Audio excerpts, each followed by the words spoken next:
Okay, so we'll get to our main event tonight. Tonight we have Professor Keith Evan Green, who is a professor of design and environmental analysis and also a professor of mechanical engineering. And he's got his, it's mechanical and aerospace engineering. Sounds very impressive. Right. Yes, he's a rocket scientist. That's very good. And he is the author of Architectural Robots, Ecosystems of Bits, Bytes, and Biology, which was published by MIT Press. And he's just arrived here this year at Cornell, and he's brought his Architectural Robotics Lab here, which is setting up is that in the Rensselaer? HEB, okay. So Human Ecology is building the new wing. Yeah. Okay, and he's showing me that lab. It's a beautiful lab. He's just getting started over there. He's also just back from the Netherlands, where there's lots of synergies between culture, technology, design, as well as social outreach. And today, I've asked him to come speak about the Lit Room, and this was a collaboration with the Public Library in Richmond. In Columbia, South Carolina. South Carolina. Right. And you've also said there might be some other projects you're going to talk about today. But we'll see how much time there is, yeah. Okay. If we seem to run through everything and have not that much to talk about, which means not so good for me, I'll share a little bit more of the work that we're doing and have been doing with children. But this is library focused. Seems like it's an appropriate one. All right, well, so, take it away. So thanks for coming out. As John has said, we met at the faculty orientation. We looked around the room. There were a lot of young people there. We weren't the youngest. We were sitting at a table together, and we began a sort of an exchange of ideas and the trials and tribulations of starting anew after having lived elsewhere at another university for quite some time. So I'm taking you to Columbia, South Carolina. I was a faculty member at Clemson University for 17 years. And South Carolina, like New York, like the Netherlands, where I just came from, has literacy issues. Even the Netherlands, as you might know.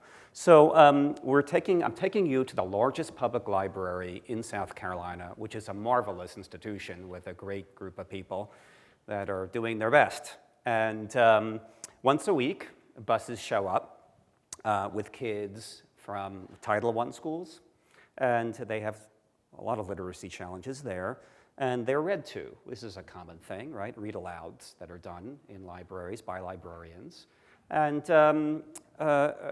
this is an effort to try to engage children that have stumbled into this digital society that we live in, and sometimes aren't read to as much as they should be, and maybe are distracted by other forms of media.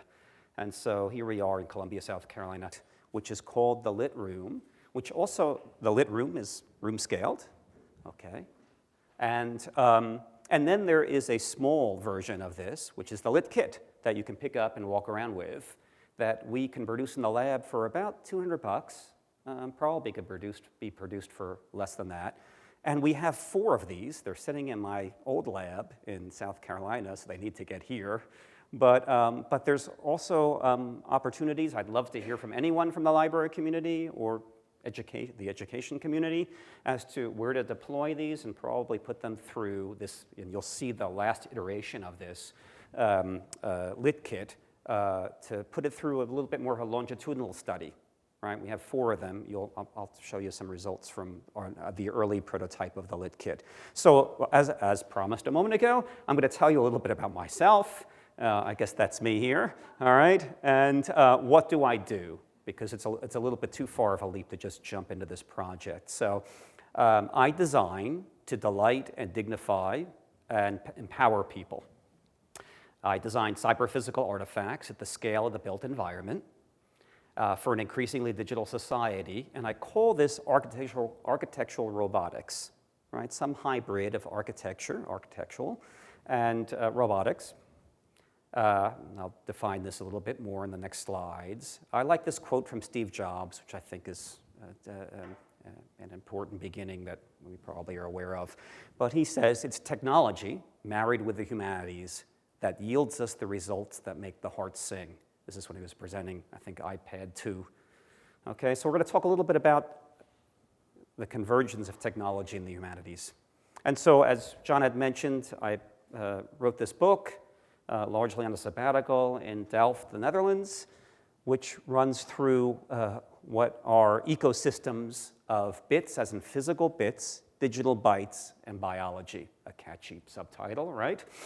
We can argue with it, but the idea of some kind of convergence between the digital world, the physical world, and the natural world. That's the vision. So what does this look like? What do architectural robotics look like? And I'm going to show you, of course, we're going to focus on one case. So it looks like these kinds of things. I mean, it's focused on, very situated on targeted needs. I don't imagine that architectural robotics need to be, or I would like them to be, ubiquitous, right? There's a lot of talk about pervasive and ubiquitous computing. We have a lot of pervasive and ubiquitous computing today. I'm an odd figure in computing because I think that sometimes we need a little bit more technology in some places and less of it or none at all in others. And this is a design consideration. I think it's something that architects and designers can bring to the table of computing. Where should this stuff go? So this is a sort of a cross-section of some of the projects from my lab over some years. All of these funded by the National Science Foundation and considered in the book. So we're going to look at this one, which is the room-scaled version, right, lit room, and we're also going to talk a little bit about this small portable one that one can carry, since this one costs a little bit more. So what inspires this work? Again, I'm still speaking broadly about architectural robotics, but I think it sets the stage for what you're going to see, gives it a little bit of more gravitas.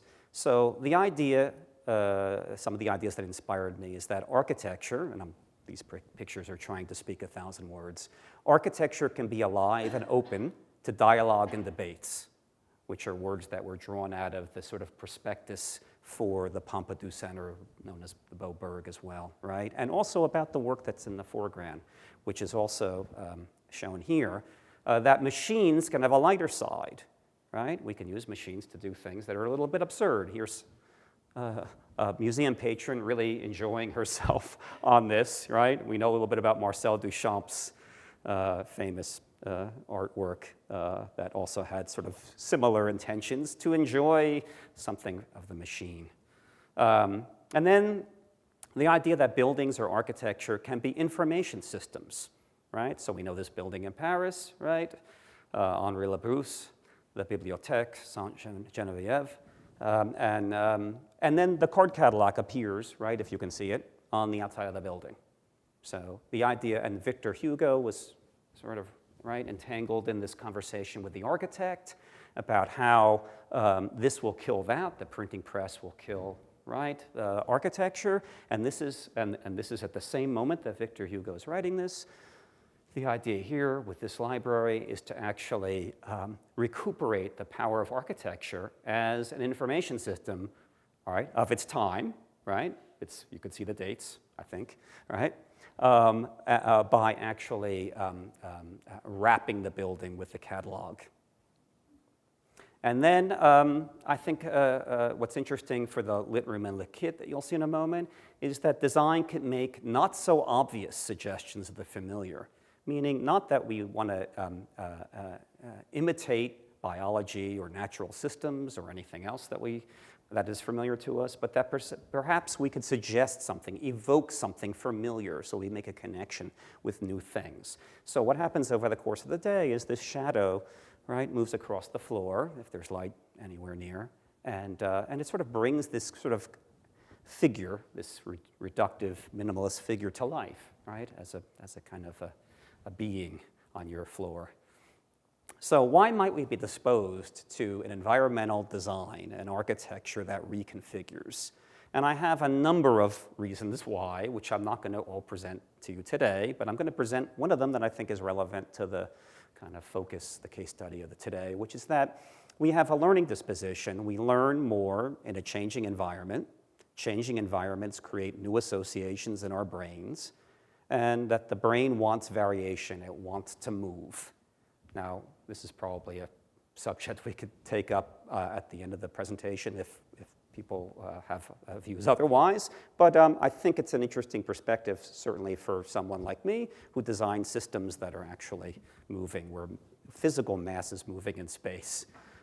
So let's ask some very basic questions, all right, about this broader trajectory of my work. Just to, again, start to understand what I'm going to present in a moment as a case. So when we think about computing, most of us are still very much involved with this kind of thing, right? We're looking, staring at a screen. So I walked over here from across campus, and I can't tell you how many people I had to sort of walk behind as they were looking at their phones on this beautiful day, because we won't have, I understand, too many more beautiful days like this. And the leaves and the main campus, and it's marvelous, and everyone's sort of here or plugged in or mediated, right? What I'm interested in is when computation in design becomes something where it's all around you, when it is in space, when it's spatialized. And this marvelous Walter Benjamin quote from the famous essay on reproduction, architecture is consummated in a state of distraction, which means it's a very different human-computer or human-machine interaction when we think about it as spatialized. And what does that mean? I'm still working on that one. And then again, this goes back to the not so familiar. This robot on the right is meant to be given to people whose cognitive capacities are in decline. And I'm much with Sherry Turkle at MIT, who suggests that this is really criminal, or you can find other words that might suggest that interaction, that somehow we are going to hand an older person, or a young person, or any of us, something like that on the right, and somehow we will imagine, because it looks like something familiar, very familiar, right, decisively familiar, like a seal, right, or a humanoid, a human being, that somehow we project on that behaviors that are akin to a living, real thing. And for an older person, in this case, to have a dialogue with that and actually come to entrust this stuffed animal with some sensors and actuators, and it is whatever you think, right? Some people are, I have many colleagues at MIT, both genders, all ages, who very much will argue with me that that's what they want to do. And we are sort of kindred spirits, but I tend to be over here. I think it could be more abstract. It could be part of a room or in a furniture that we find computing. So it's, in a way, it's more natural, and we don't expect that much from a piece of furniture that has computation in it. When we see a dog or a human figure with computing in it, we expect that it can do quite a bit for us, and it's not really doing much at all for us, and could probably do a great deal of harm. Right? They fall down, we think that they can do things that they can't. So I always think about the human population, opportunities and needs in an increasingly digital society, and we try to grapple with these kinds of wicked problems. So they're not classic engineering problems. I'm sure most of my engineering colleagues would say, we're with you, we're not against you, right? Engineering has become much more complex. But the fact that we can take on wicked problems, under-constrained, under-determined problems that don't have easy solutions that we grapple with. And so my lab tends to work on these kinds of things. And in this case, right, we're going to be looking at younger people. And so typical read-alouds, right? So a read-aloud is the terminology. We have a lot of librarians here, so you know much more about this than I do. What's marvelous about the work I do is I always work with colleagues in other areas.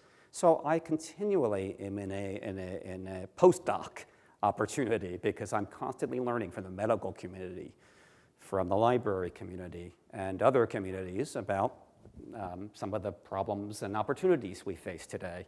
And so a read aloud is when you read a book. Adult maybe reads a book, or a more mature person is reading a book to maybe a younger person, right, in most cases. And then there is some kind of communication in between the words and pages about the book to contextualize it. Some use the word scaffolding and so forth.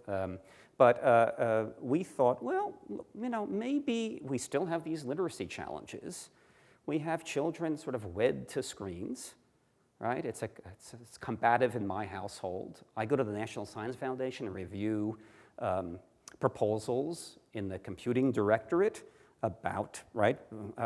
And I ask my colleagues around the table, how many minutes do you let your children, right, use these things, these devices? And actually, they're the most cruel. I mean, Steve Jobs says he would never let his children, right, or his daughter ever use any Apple products or any other, right? And I was in Silicon Valley not long ago, and I asked some colleagues there, I said, you know, where do your kids go to school? Oh, the coveted school, most coveted in San Jose, is the one where no computers are permitted in the early years, right? But they're all computer executives, right? Making products and hopefully selling gazillions of them, right?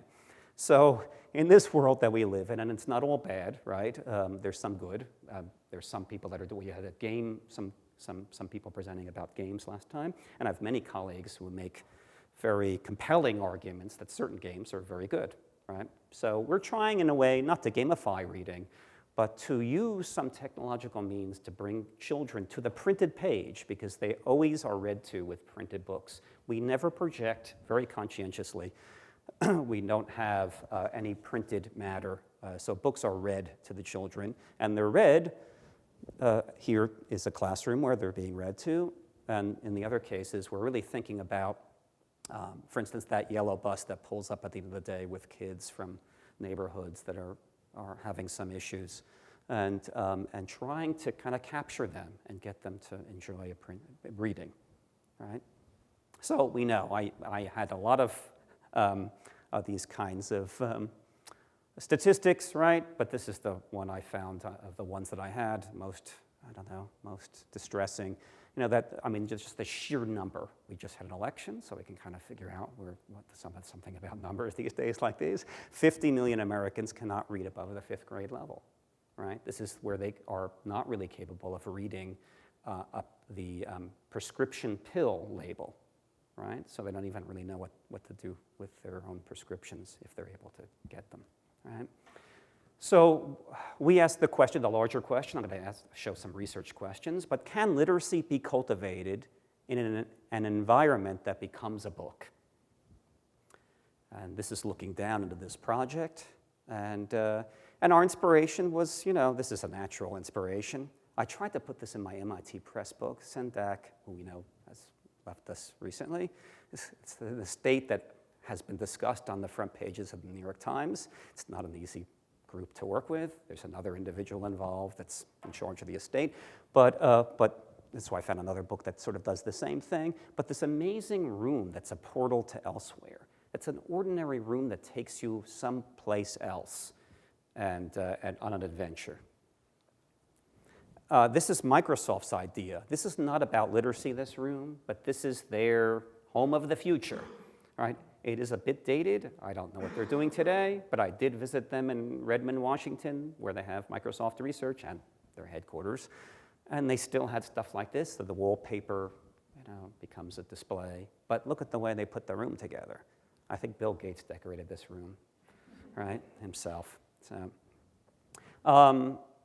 there's validation in the literature for the project and inspiration. So Carlo Rinaldi of the Reggio Emilia, right, that mostly the main point here is she writes in so many words that the physical environment, right, is itself a teacher, right? The physical room itself is a teacher. And that creativity can be an interactive social project, and learning is an interactive social project. Then there's Vygotsky. I mean, you probably know all this stuff, but the idea of going through this cycle of imagination, of exploration, inspiration, production, sharing, we tried to incorporate those, and in some of the other projects that we've done for children. Elisa Antle is a young Canadian person in the human-computer interaction field who speaks of child-computer interaction and embodied child-computer action, where she speaks of meaning as created through restructuring the spatial configuration of elements in the environment. So meaning is created by reconfiguring the environment. And I think she means literally reconfiguring it. Luis Rosenblatt's reader response theory. So here's where, you know, a text can be lived as an experience, where the child makes personal, sensory, and emotional connections to the text as meaning is constructed. And we're seeking those. So working with us, I should have said maybe even earlier yet, I said we worked with the Richland County Public Library. I mean, the staff were very much co-PIs in this. They were there with us from the beginning. They were technologically savvy. They were also somewhat cynical about some of the promises of this stuff, but it was a library that was high functioning, and we had a great relationship with them, and they were there all along, and they were actually the people doing the read-alouds for us, and we coached them a little bit on how to use the technology. And then we left them with this project for a year, this lit room, and it worked, except for one day we had to run down, which is about 90 miles drive, but basically the thing worked for a year, and they did all kinds of amazing programming. So, and then just finally here, we can get back to that, as Bayer's concept of meaning making through visual, spatial story extension activities. So of course my group is always looking for the spatial in any theoretical underpinnings, but here we are, visual, spatial story extension activities, which can occur before, during, and after interacting with a text, which may result in more robust meaning-making strategies for children. Okay, so we're thinking about this room becoming a book. This is an early prototype of the lit kit, because we thought we couldn't build a room for $15,000 and call it the end of the day for literacy. We wanted to make sure we had something that children could bring home or to the classroom and use there. And again, now we have 4 of these. You'll see the newest version of this. And on the right, you just see her elbow. You'll see her appear at various moments, is Susan King Fullerton, who wrote a book on childhood literacy and was a co-PI on this project with me. So what happens with this? So we built this first before the room. It was a pilot study, and then we've kept it alive concurrently with the lit room. So the lit kit, they both work pretty much the same. The reader reads the book and asks questions to the child. That's a read aloud, typical read aloud. The child answers questions by matching these little cubes. I'm going to show you the cubes in a minute. And by matching those together, a message is sent to this little robot, and things happen in color, light, sound, and movement. And then the child is able to fine-tune the atmosphere to his or her vision, because we don't want to prescribe what a child is supposed to feel in a room, and realize these are evocations of the book. We were very decisive in not wanting to show pictures of lions or flowers or whatever. That was not it. We wanted to evoke the room. And many of our early foes said, well, you're going to distract the children so much so they're not going to pay any attention to the book. They're going to be looking around the room. I can't tell you how many early papers where we tried to publish a poster paper early on to help our students get jobs and so forth. Another publication. The criticism was the kids are never going to focus on the book, right? And we so much embraced the results. The kids were really focused on the book. They were just happy to have this thing around them, to hear sounds and a little bit of colored light and some movement, and they seemed to be more engrossed in the book. Right? So, so this is the way you might be matching, the children might be matching words and images. So in other words, they're answering the questions that would normally be posited to them during a read aloud, but at the close of the child's response, they're asked to put together some of these images to then actuate the robot, right? And so here's a situation where the child has finished reading the book with the read aloud, my co-PI, Susan, and now she's deciding, or maybe at some point in the book, she's deciding that what we're offering her, what we programmed, we're programmers, what we programmed was not what she wanted. We said, is this what you envisioned this page, this moment of the book should be about? And she said, no, we offered that you could retune this by just clicking on this little interface and basically reprogramming it. And then the book is read again with now the child's expression. Right? The child has become the media artist. It's a creative tool, really. It could be used for many things. So the room becomes a book. Here we are. It's a marvelous space, and our project fits in very well. It's a little bright in the room, so the photos are not always great, and we had to cover some of the windows sometimes on extremely bright days when we were videotaping, but generally this is the structure. And we moved to a tablet. Those little squares that you saw, Siftio cubes, were distracting the children because they had never seen computing quite like that, a device. So we got rid of those, and we just went to this because we figured a lot of kids have seen these. It's not that exciting to them. So they didn't get so caught up with that. And then on the right is one of these sort of robotic wall components. So you could see things change a little bit in the environment. The sheets in the back, again, are just there to block the light at that hour of the day that we were visiting and taping. So here's a little bit of this. I'll bring the volume up. And what did you say it was called? Mr. Goes Wild. Mr. Tiger Goes Wild. It is by Peter Brown. And we're going to share this It looks book like Abraham together Lincoln. today. It does look like Abraham Lincoln. So while we share this book, What's that? what do you guys notice? It's changing color. It's changing color. And it's going back and forth. going back and and it's forth. rotating. It's rotating. Rotating. What doing that? So while we read this book, the room around you is going to change shape. It's going to change color. It's going to make some noise. Look up. Oh, yeah. Do you see another one?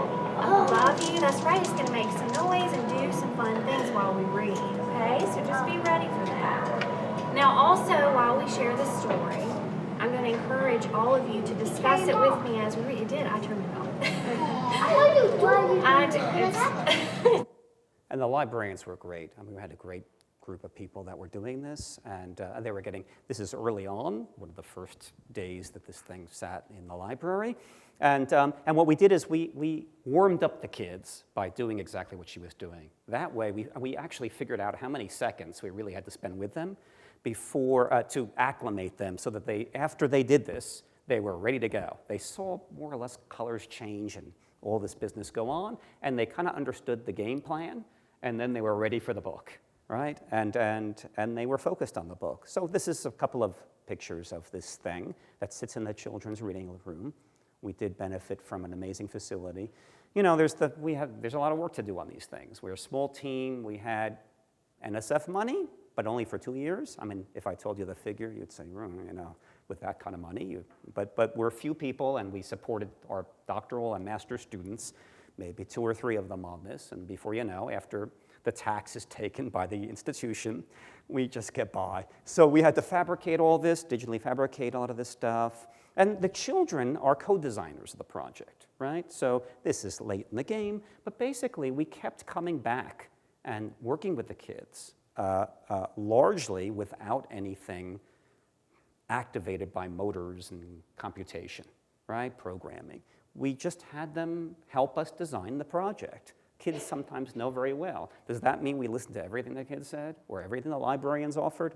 Of course not. This is the challenge for my lab, is we have to sort of say, all right, it's a human-centered design research process, and it's iteratively designed. We test some things with cardboard and foam. We figure out the scale, right, which books. I mean, just picking the books. We get a whole slew of doctoral students in the School of Education to help us pick books that are appropriate, by analyze them according to metrics that are proper to the selection of books. And you'll see some of the books in a minute. And then we have a lot of these kinds of things. We test it for usability, right? And user experience. Can the kids use it? Can the librarians use it? And do they like it, right? And so did the lit kit make reading fun? And this is the smiley-ometer, which is kind of the typical scale that is used. Kids circle it, or they point to it and we circle it, because sometimes they circle 2 faces. It's always a little bit difficult what evidence you can take from this. Adults are a little bit more reliable. You can see my doctoral student there working. And we had a whole cast of graduate students helping us with some of the efficacy parts of this.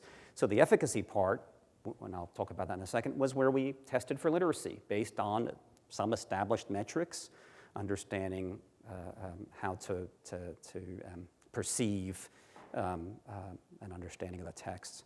So research questions. Can children and adult readers comfortably use the technology? Oh yeah, please. So when you showed the buttons on the table, and then you said you moved to an iPad, and you had these different buttons there. So how did the questions or buttons link back to the book? Yeah, this is great. Thank you, and ask questions, because I had to kind of figure out with the audience what goes in and what comes out, right? And sometimes I don't remember all the things that need to be said.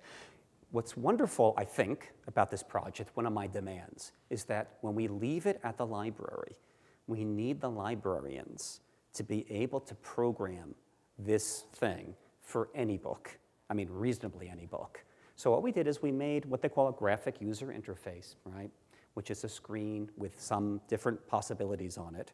And we had to develop a vocabulary or syntax for this room to speak in colors, sounds, and movements, right? And so what we did is fairly easily, a librarian could open up a book and walk through this and save those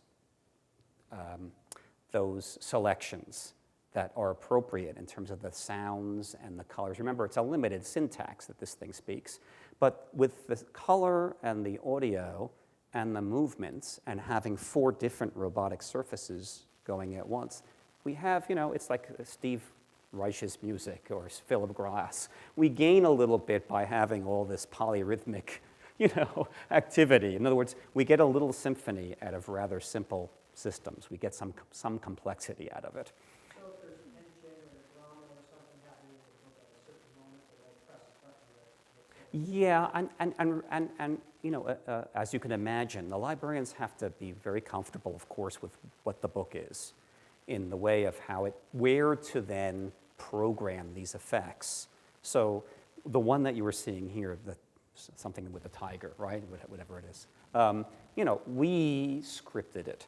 I mean, we worked with the librarians, but basically we knew when they would get to the point where they would have the children actually provide input to the tablet computer and then have something happen. But then after we left, they took their own books, the librarians, off the shelf that they think would be kind of fun, and they then programmed this thing. And of course, they still had to have maybe, some either mental memory of where they want to have these effects occur, probably with some mishaps along the way.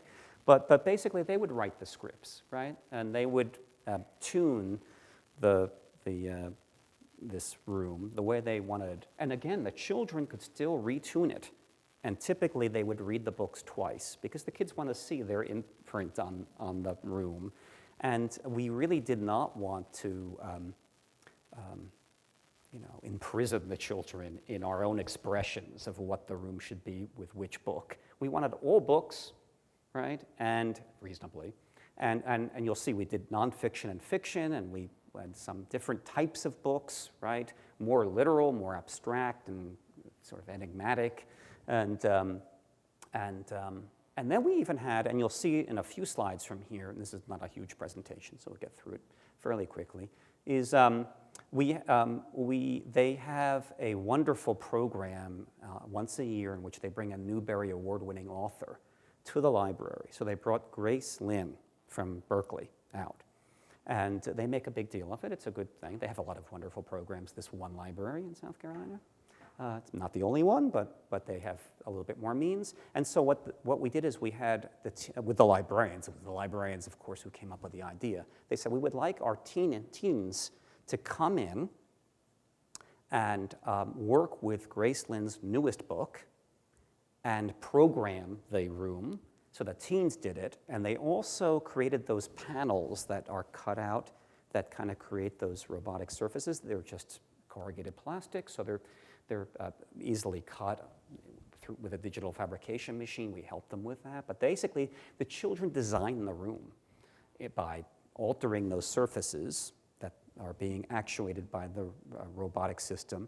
And they came up with a whole kind of choreography of sounds, lights, and movements. And so when Grace Lin came in, the book was read, and we sat together, and the Huffington Post was there.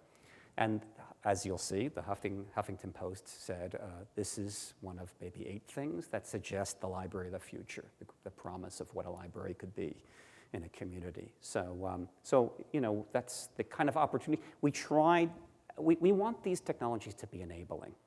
We don't want people to just sit back and whether it's an older person that needs some assistance or it's a child learning to read, we try to enable, our main target, our aim, is to enable them through the technology and not have them just be recipients of sort of this servant right? So that's kind of where we go with it. So it's quite easy to program this. I mean, the librarians could do it. The idea is that, and teens can do it. So yeah. So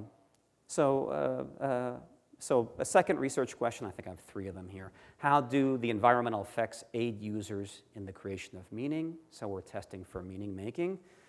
And then we're testing for applicability across text. Can it work with various texts, right?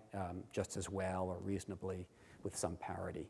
Okay, so we did an evaluation activity with the Lit Kit. We did, this is a little bit of the kind of design, research design. We used, let's see, 2 scales of interactive read-alouds to evaluate system usability and meaning-making strategies. Scales meaning we did one-on-one sessions, right, at a elementary school, public elementary school, and then we also did whole class sessions. So with teacher-led read-alouds, just to see what's happening in both kind of situations. And so here we have, 23, 24 students in each class, and the ages. I think the age of 11 is an outlier. We had a couple of children that were held back, but mostly 7- and 8-year-olds. And so we had to counterbalance, or we wanted to counterbalance narrative nonfiction, historical fiction. We carefully picked books. 4 Seasons Makes a Year is sort of a very, I don't know, kind of literal book. And then we had something like The Underground, which was, with a lot of sort of darkness, attention of, right, African Americans trying to break free and moving northwards in most cases. So we wanted to try 2 different books, right? You could see, and very different also in their kind of communicative strategies, right? The 4 Seasons Makes a Year is quite straightforward. All right, and then some results on usability and user experience. So basically, the kids liked working with this stuff. And some children were distracted by those Siftio cubes we learned, so we got rid of those and went to something simpler. And then we had a little bit of a technology glitch where when the kids were reprogramming for their own kind of communicative needs and wants, the system wasn't taking it up very well, so the kids were getting frustrated. They kept hitting the device and jamming it and so forth, so that the tablet was better for that. And then the whole class sessions, let's see, the Lit Kit environment effects prompted discourse and collaboration between the children, their peers, and teachers. Children in the study reported that the Lit Kit was useful at helping them visualize concepts in the books being read. Children in the study were able to leverage the Lit Kit to help explain, elaborate on, and extend the meaning in the texts. The Lit Kit elicited a wide range of response initiations from children participants. And the Lit Kit provided unique opportunities for the adult reader to scaffold meaning-making strategies with the children. Right, so in some ways, these sounds, lights, and movements kind of opened the door for maybe more interaction with the children during the text. Things happen, and then, oh, my goodness, and then the adult can say, well, what do you think would happen if the story went a different direction? Would the sounds be the same? Oh, no, maybe not. How do you envision it? So it's an interesting interaction process. We did, all right, so, and then the 2 books worked fairly well. We didn't have issues with the differences between them. So we have 4 of these now, and this is just a little quick stand, basically. We thought it should be on a Lazy Susan, which we used, so you can have children sitting, and you could spin this around, so children can access it without having to get up and move. And, so this is some of the crazy things it does. It hooks up to the internet. We did our best to make it kind of clean looking. We had to make sure kids didn't cut themselves on the corners when we digitally fabricated this thing. And there's a little lid that goes on the top. And then the idea is you can carry this thing. It's not very big, right? So there's maybe this is your typical iPad kind of thing. It's fairly small, but it does a lot. In a little box, we tried to get as much of the other thing as we could. And these streamers connect with suction cups or little clamps to things in the room, right? And the kids could really get underneath them if they're set up properly. Okay, so we did an evaluation activity for the lit room. So here we had 4 children's librarians and 35 second graders from 2 schools from the Richland 1 school district. And we use these two books. Again, we vetted these books and picked these for various reasonable reasons. And then we had groups of children, small groups, 4 to 5. And you know, that's classic experiment. Kids come, they have a normal read aloud, and they leave the library. The other children come and get a lit room experience. Both groups are told they're not going to miss out on the other thing that the other group's going to do. They come back in a couple weeks, they switch, we use different books, and this kind of thing. You do your best to make the experiment work. All right, and so the librarians helped us by doing the read-alouds, and we videotape and transcribe, of course, with IRB approval and consent forms to allow us to do this kind of thing.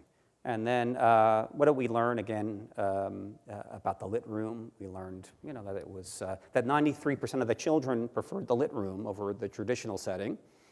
And of course, the kids were thrilled. You saw at the very beginning when I just ran the video, they dance around and love this thing.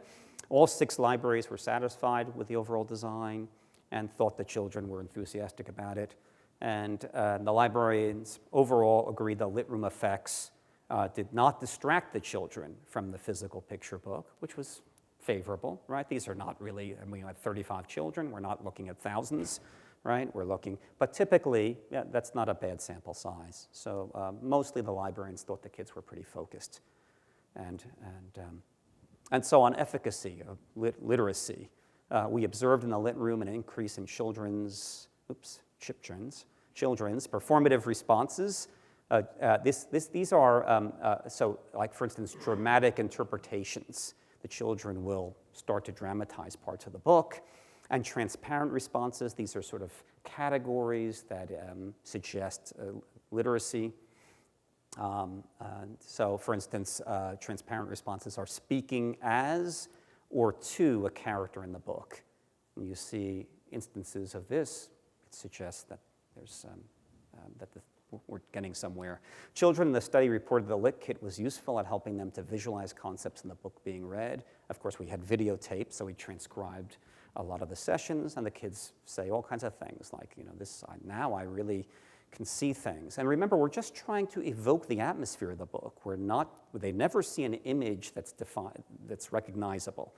The sounds are, sometimes we don't have, if there's a sound in the book, like a smashing of the whatever, remember, they don't necessarily, this is kind of referring back to your question, we're not sound effect artists where we're trying to, right, where they find the squishy sound for the person standing in the mud. They have to pick whatever sounds we offer. So sometimes the sounds evoke things, but they're not exactly the sound that one would suggest.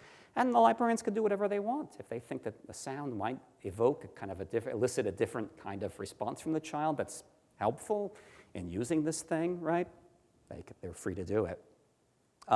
Overall, let's see, it's feasible that digital physical environments, evocative of the book being read, can support collaborative interactions and facilitate children's embodied and interpreted responses. Okay. And you know, we have papers on this, and I have a website, you'll see at the end, I have a website for my lab, and we have published a lot. Where we typically publish, well, on my side of things, is in the Association of Computer Machinery, right? This is the big computer sort of umbrella of conferences and journals. They have one called Interaction Design and Children, IDC.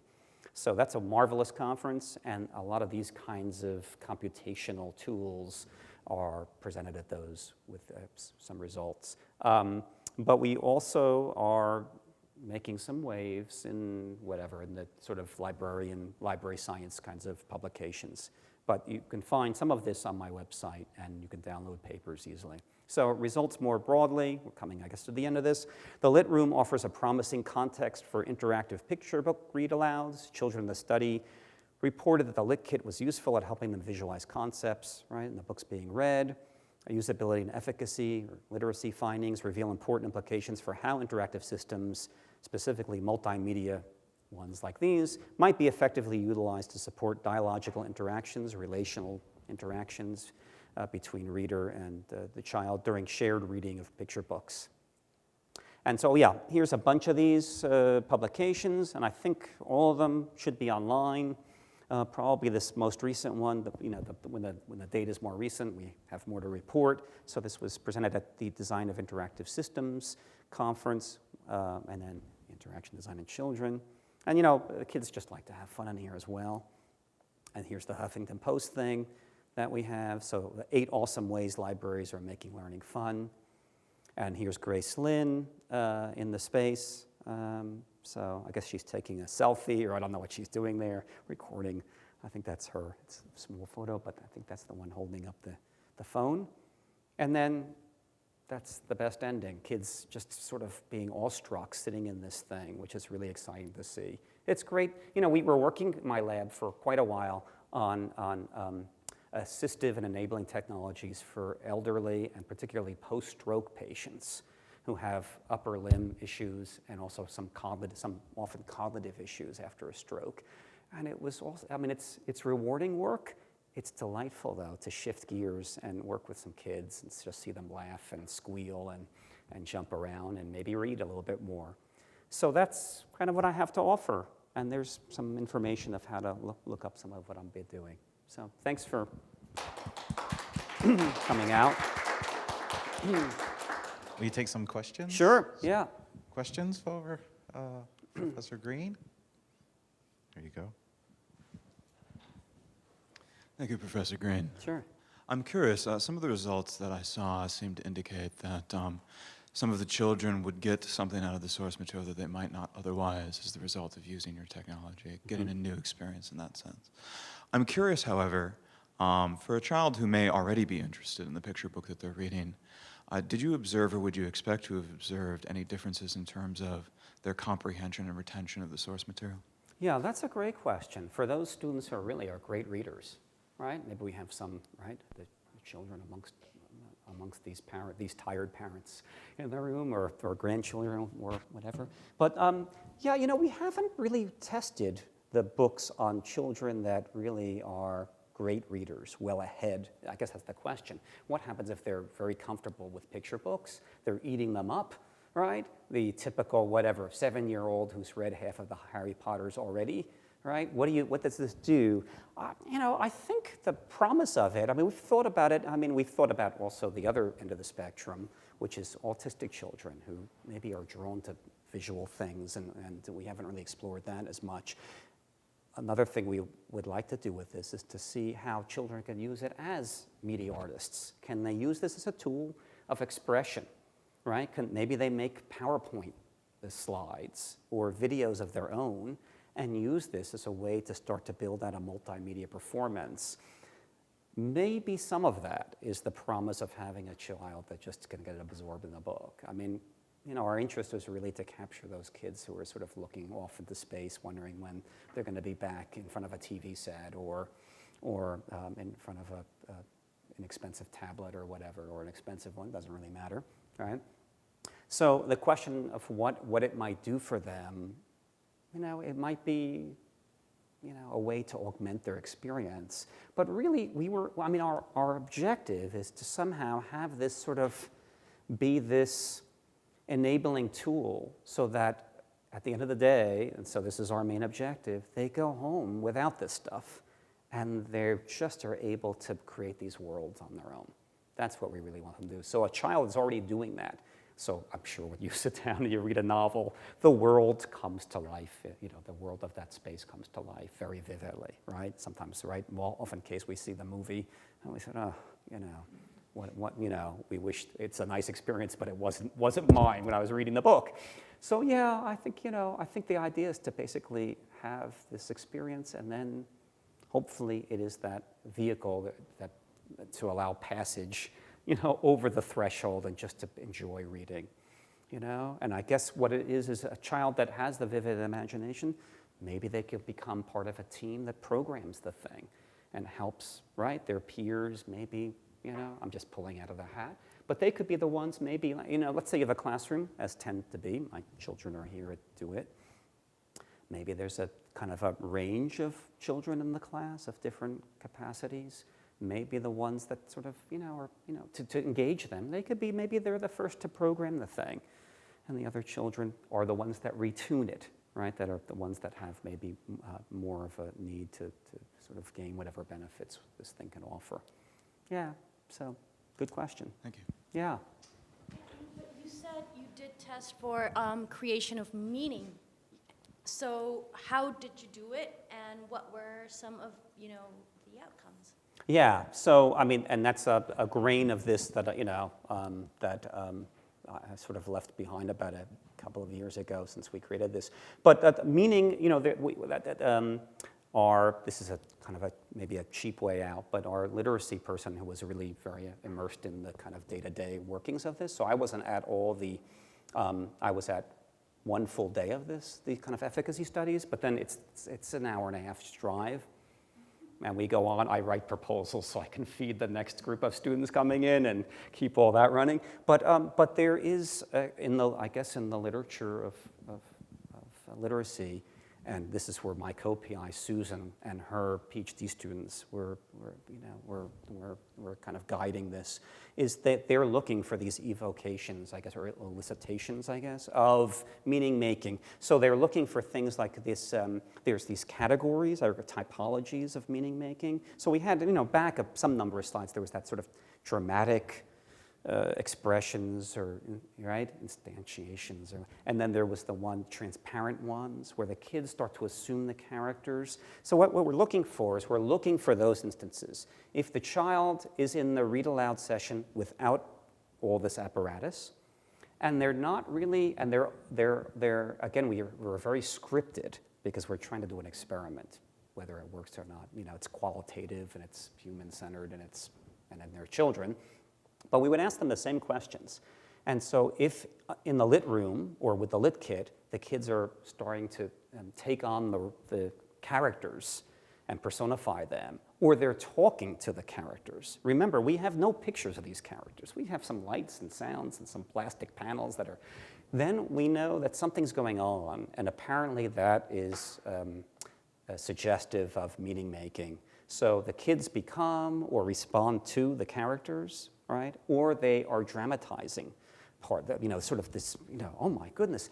It feels as if especially with the one about the underground, it was quite, and it's a certain population too in the middle of South Carolina, and the kids were really, very absorbed with that. And the idea of them, they say, well, we feel like we're walking and we hear sounds from behind, and and the question is, did they feel that so viscerally in the other room? Of course, I mean, we have the means here to kind of get a visceral response. I mean, we had a good audio system, as you could hear, so it's sort of, that helped a lot because, oh my goodness, they really felt like they were there. But maybe, the larger question is, I mean, is this where we are today? Do we need this kind of apparatus to connect with kids? I mean, part of our argument is maybe cynically, yes. We thought that there could be a need for this, or we wouldn't have done it. And our peers in the National Science Foundation said this is a good idea, at least for 2 years, if not 3. So we got 2 years of funding for it. And so, we would love to just sit with the book, right? But maybe this is a vehicle to capture these children. And again, you could see all of our kind of very deliberate decisions. Evoke the book, don't try to, project images of the book. It's not a soundtrack or write a screenplay for it. And to always use a printed book. There's discussions, why don't we just project the book on the back wall of this thing? But we said, no, we wanted the book, a printed book that kids could touch, and often they'll come up. I mean, well, you could see here, I mean, if she has the book next to her, I mean, the kids have this tablet, and then they're going to a printed book and back to maybe a tablet. Sometimes they're pointing to things in the book, as kids do, right, during a read aloud. So we think that kind of passing over that threshold between digital and physical or analog was quite constructive. I think that's the world, hopefully, that we will occupy, is where we can move seamlessly between those worlds rather than being a prisoner to one or the other, maybe. Do you have a question? So I'm wondering a couple of questions. So some years down into the future, do you expect there will be more lit kits or more lit rooms? Yeah. And are there, do you have You know, colleagues I at think other the lit places who room, are yeah. I taking mean, it in a different direction? however people find out about these things, and I guess the small library science world or whatever, you know, we started to get requests. Can we have a lit room? And we'll buy one. And I said, well, we're not in the business of building these things. I mean, you know, and how can we? And maybe somehow. But, and you could see in major metropolitan areas, so the ones we heard from, I think in Wisconsin, maybe it was Madison or, you know, Milwaukee or something, and maybe it was Chicago and a couple of bigger cities that, you know, and you could see how you could possibly build one. I mean, I think they can be built for, but it's still a chunk of change, and no library has ever enough money, right? I guess, and so the lit kit, you know, is very cost effective, and we actually probably, of all the things we've done, we probably see the most market viability to lit kits. I mean, probably something of that could be made, manufactured for, you know, it's got to be some portion of $100, right? And it could be sold to schools or even as a toy, to the toy market, you know, sort of electronics toy market. You know, so, you know, I think the idea of having the two of them working in tandem, so we never did a study yet where group comes to the library and then they go back to the school and have the lit kits there for 3 months, right? And so at the physical room scale, it becomes really an enticement, and then the kids can kind of recall the experience they had and bring a lot of it to the classroom, where, you know, the familiar classroom, and then see or even bring it home as a checkout piece of technology, right? Like everyone has these notebooks that the Google, Chromes or whatever that are going on, I guess, right? And so yeah, I don't know. I mean, the realities are this little thing is something that could be picked up by industry. The big room is a little bit more complicated. So I don't know. Yeah, thanks. I mean, if anyone has any ideas, you know, sometimes I get caught in my rut, like I said, of finding the next way to feed the next person I bring into the lab that's a doctoral student or a MS, MA. You need an entrepreneur. Yeah, it's very entrepreneurial, you know, and we love that because it's always a new idea. And sometimes this is one where I hope we don't leave it on the table. And I'm not quite sure. I mean, people say, well, there's other sources of funding, and you can go through, not as grand as NSF, but even NSF. But we tried with NSF with some of this to do a sort of more expanded thing. And they do fund that kind of work, but it's hard. Cyber learning, they call it. But it's very hard. And it's, you know, it's a little politicized. The tape is running, so I won't go into that right now. So yeah, so if anyone has any ideas, if you'd like to work with these things, I guess the first thing I have to do is figure out how to get them up here safely. So. How much do they weigh, the lit kits? How much do they weigh? And in order for a library to use them, do they need to have like online permanent access or? Yeah, they're meant to be carried, and they're a little bit bulky. So the thing is, you know, you have to kind of carry them like a suitcase kind of out here. But they're not very heavy. We got a lot of the weight out of them. So the exterior is just a really plastic. It's a plastic-coated aluminum, and the inside has a little bit of a wood chassis to keep the parts. We tried to make it fairly robust, figuring that we did have some occasional issues testing the early one. You know, you set it down and one little wire pops out and we're in trouble. We did pretty well because we're used to these things, but this one's fairly, you know, this new series is fairly robust. And then you asked another question. Oh yeah, the technical thing, it's quite easy. So the one, let's see if I can, oops, I guess I'm already out of here, but all right, it doesn't really matter that much.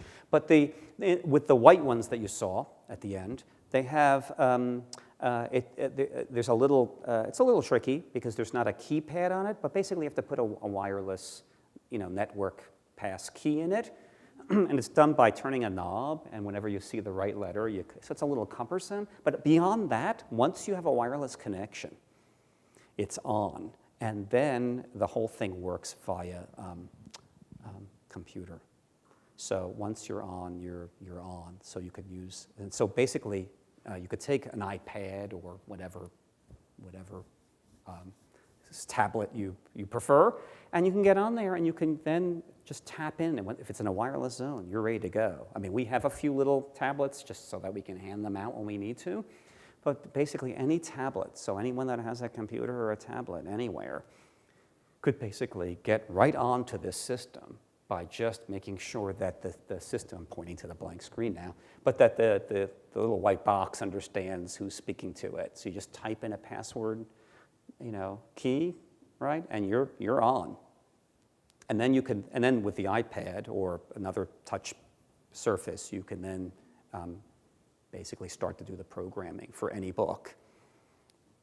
Yeah. I have a question that maybe it's a speculative question for you and also for the folks that are here, especially the librarians. So we are in a giant library, a research library, and you could say all the rooms are lit rooms here and that people are reading books. What would this be at the level of college students and in terms of meaning construction or doing research or connecting? We're building a digital humanities creation hub upstairs. Right. Yeah, how does this Which is similar to your question, right? I mean, of a kid that's quite literate or very engaged in reading already. But I mean, we thought of adults using this thing. Why not, right? I mean, you could take most any book. Now, of course, an adult is reading a lot of words per minute compared to maybe a 5, 6, 7, 8-year-old, right? So that's a problem because, your work is cut out for you. So you'd need a couple more TARAs to basically take whatever the book is and start to get to create these evocations of particular moments in the book. And they could work that way, or they could just use it as a tool to, I don't know, to express I mean, it would be very interesting. You have someone who writes a poem. There it's a very compact, means of communication. And then, could they program the lit kit? I mean, the name is a little cute for them. We could change the name. We could change we have a sticker that we stick on it. We rebrand it, right? And not paint it, or the white one's fine. And then, it could be an interesting tool. I don't know. It depends. I mean, we all know the news today, actually, in the New York Times, is Bob Dylan's not going to show up and take his award in Sweden, right, in Oslo. And so, the question is it a pure enough experience to be, in your, say, space upstairs, right? To be, for a poet to maybe want to use a lit kit, right? Does it muddy things up? And again, everyone's on a continuum of what, should Bob Dylan have gotten this major prize, or should someone who is, more directly in the literary world writing the sorts of things that... What's interesting about your research, it is in the relationship of how the digital changes the experience of reading. And I guess for librarians, how has the digital changed the design of libraries? I know that in Madison, there were different rooms for different kind of reading. There were these social rooms where people could talk all they wanted, kind of group work, and then there were quiet rooms, and then there was silent rooms, even more quiet. Right. And I don't know what's the history of having those kinds of rooms, and libraries are often places where they have experimental furniture in there. There are these kind of experimental places. So I don't know, librarians, how have the libraries changed in becoming digital? Because it's probably happened within our lifetimes. Has it changed that much? Well, one response might be to point out a room that was designed actually near us library across the sidewalk many years ago called the Alston Room, where computers were put on tables with wheels and whiteboards with wheels so people could work together on collaborative projects. So that's sort of a simplistic form of technology, but the fact that things would move around enabled people to share, collaborate, and communicate differently. So the built environment did affect the quality of the work and engagement that students had. Man Library's done a lot with furniture design where the students determined how things were arranged in colors and sizes and shapes. And I think that does have an effect. I don't know on reading picture books, but I don't know if college students are doing that much. But it may have an effect on reading comprehension, perhaps, the engagement with the text, where you might be getting very, very tired after a while with just one thing after another to slog through and to read, and your comprehension might be becoming quite shallow at some point, and possibly the built environment stimulus might change that level of engagement with the text. I don't know, it's an interesting question. But I actually had a question, can I throw that in? I didn't quite follow when an individual student has the opportunity to program the lit kit. Right. At what point do they do that? Yeah, they prompted? They're prompted. So what we did is again, it's a bit scripted, but then after we scripted these things, the librarians that were most experienced in the scripting of them realized quickly the opportunities and sort of incorporated some of that. So it was interesting. The librarians thought that they really did have to learn some new strategies for read-alouds in the process because they had this new tool, right? But what they do is they say, at a certain point they'll say, well, what do you think might happen, as soon as the sun rises in this story? So maybe that's a question, right, that you might ask a child as you're reading. And then the child would say, well, I think, blah, blah, blah. And then maybe the page is turned and something happens right on that page with the lit kit, right? And then the read aloud person could say, is this what you imagined at this point in the story, that it would look like this, that it would have with these colors and these sounds? And maybe the child might say, well, I thought maybe the blue wasn't really what I was expecting. I thought maybe it would be more of a kind of a violet, right? And then there's the opportunity to kind of cycle through with those Siftio cubes. With each press, it would change the colors, and then, but with the tablet, it's a little easier because they could just kind of go through, or that these colors can be offered them, and they can pick it as if they were doing a painting program, right? And they just hit save, right? And then the sequence of these things would be logged, and then when you read through again, when they got to that point in the story, once again, right, it would play back what the child wanted. So as many times as the librarian or the person doing the read aloud, performing the read aloud, wanted, they could ask for the opportunity to retune. I mean, it's always that, how much retuning? You want the kid to basically, the whole time, they can get very involved with cycling through. But we wanted them to at least have, I don't know how many experiences over the course of a book. And especially when there's a group, which was that's the main idea, 5 or 6 children, to allow them to have an imprint on the experience. It really captivates them if they can shape this bubble around them. They feel some kind of ownership in the process, which we really felt we had to do. I mean, if we just thought, we do the same thing for assistive technologies for, say, people that have some mobility issues. We make it that they teach the machine the kind of gestures to communicate with the machine that they can produce since they're rehabilitating. If a software engineer decides what should be done, right, how we're to communicate with machines, then we've kind of lost it a little bit, right? So we try to find that, and the other one requires a bit of sophistication with machine learning, but the idea is to try to get, these machines to, I don't know, enable us or augment us or make us feel less frustrated, which is a challenge, right? They're machines. They don't do that much. They're pretty dumb for all the intelligence we speak of, right? Right. So it has something a little to do with a question you just made on how how libraries are, changing their space with the digital. At least what I've seen and where I come from, in Colombia, that's in South America. Sure. The National Network of Public Libraries, what they have tried doing is taking advantage of the digital to provide access to where there's no library at all. So that's one way. And there's been this movement to take the library out of the traditional librarian space and go to different spaces, right? So, right. and that's one way but then linking to your question, you know, if we had any ideas of what to do with this. There's this big movement of, you know, maybe using these portable little boxes to create different experiences in different places. You know, take the read alouds out of the classroom, out of the reading room, and even maybe, you know, to different regions of, you know, country or something. Sure. In fact, another project which we hope to fund, we didn't the first time, you usually don't. We're asking NSF for a lot of money. Money is tight. Who knows what money we'll have in the future. But